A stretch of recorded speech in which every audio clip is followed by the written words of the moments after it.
Alhamdulillahirrabbilalamin.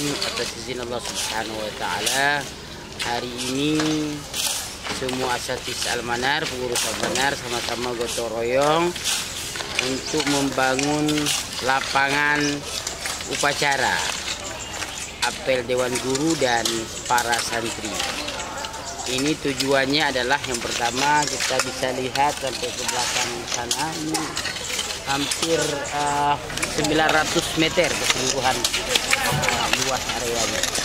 Di sini nanti anak-anak untuk upacara kita buat di sini, para santri dan juga para asatidz. Pembukaan tahun ajaran kita mulai semuanya di sini.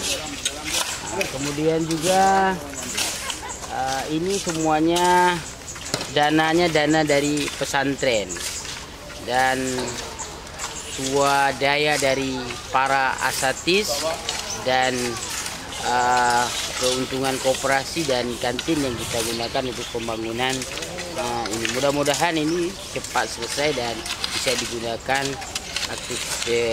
secara aktivitasnya oleh seluruh Dewan Guru dan para santri. Sekian, assalamualaikum warahmatullahi wabarakatuh.